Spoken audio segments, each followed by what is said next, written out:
किसान भाइयों नमस्कार। किसान भाइयों, जैसा कि आप जानते हो कि हमारे प्रदेश में कपास की फसल में गुलाबी सुंडी की समस्या बहुत तेजी से फैल रही है। पिछले वर्ष हमारे प्रदेश के 14 जिलों में गुलाबी सुंडी का प्रकोप पाया गया है। तो गुलाबी सुंडी के प्रबंधन को लेकर किन बातों का ध्यान रखना है, इसके बारे में मैं किसान भाइयों के साथ चर्चा करना चाहता हूँ। सबसे पहला काम हमें ये करना है, 15 मई से पहले पहले कपास की बिजाई पूरी करने की कोशिश की, क्योंकि किसान भाइयों आपने ये देखा होगा कि गुलाबी सुंडी का जो प्रकोप है वो पहली चुगाई में कम और दूसरी में ज्यादा आता है। इसका मतलब ये है कि जितना आप कपास की फसल को लंबा बढ़ाएंगे उसमें गुलाबी सुंडी का प्रकोप उतना ज्यादा है।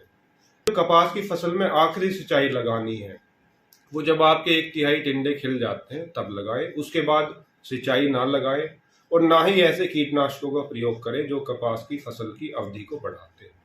दूसरा, हमारे किसान भाइयों, कपास की फसल की बुआई के 40 दिन बाद अपने खेतों में गुलाबी सुंडी के फेरोमोन ट्रैप 2 से 3 प्रति एकड़ के हिसाब से जरूर लगाएं। ऐसा करने से आप अपनी फसल में एक सप्ताह पहले ये पता लगा पाएंगे कि हमारी फसल में गुलाबी सुंडी आ चुकी है। तो गुलाबी सुंडी है, ये हमारे खेत में कब आती है, इसका पता आपको सही समय पर लगना बहुत जरूरी है।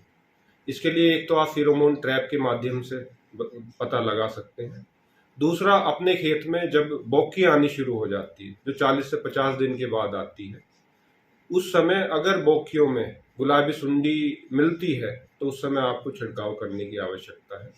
इसके अलावा जैसे कपास की फसल में फूल खिलने शुरू हो जाते हैं 55 से 60 दिनों के बाद, तो अगर आपको गुलाबनुमा फूल मिलते हैं या फूल आपका अच्छे तरीके से नहीं खिल रहा है, ऐसे में अगर आपके 5% फूल ऐसे मिलते हैं तब आपको छिड़काव करने की आवश्यकता है। या अगर आपकी फसल टिंडे वाली अवस्था में है तब आपको कम से कम अपने खेत से 20 टिंडे तोड़ के प्रति एकड़ के हिसाब से उनको फाड़ के देखना है कि कितने टिंडों में गुलाबी सुंडी की जीवित सुंडियां मिलती है।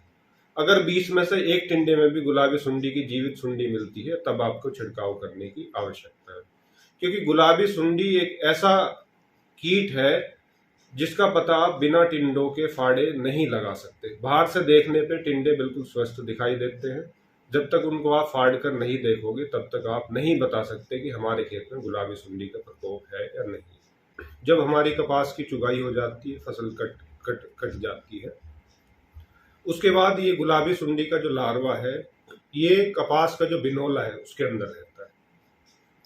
कई बार आपने देखा होगा कि कपास की चुगाई के बाद हमारी जो बनछटियां हैं, जो कपास है के पेड़ हैं, जो पौधे हैं, उन पे कुछ अधखिले टिंडे रह जाते हैं।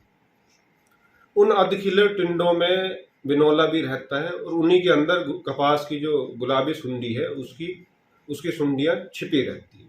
तो ज्यादातर हमारे किसान भाई क्या करते हैं कि कपास की बनछटियों को काट के खेत के किनारे लगा देते हैं। बहुत से किसान हमने ऐसे देखे हैं कि जो बनछटियों को पेड़ के नीचे रखते हैं छाया में।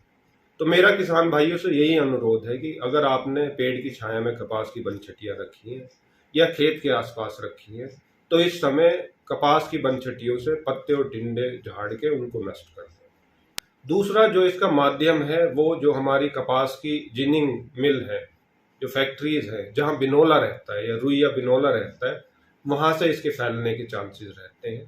तो हमारे किसान भाई जो जिनिंग मिल है या जिनके खेत जिनिंग मिल के आसपास है, उन्हें ज्यादा सतर्क रहने की आवश्यकता है, क्योंकि हमने ये देखा कि ऐसे खेतों में गुलाबी सुंडी का प्रकोप पहले आता है। तो ये 2-3 मैंने माध्यम बताए हैं जिनके माध्यम से गुलाबी सुंडी हमारी फसल में आती है। तो किसान भाइयों, एक तो अपना जो सोइंग टाइम है वो कम से कम समय में कोशिश करो पूरा करने की।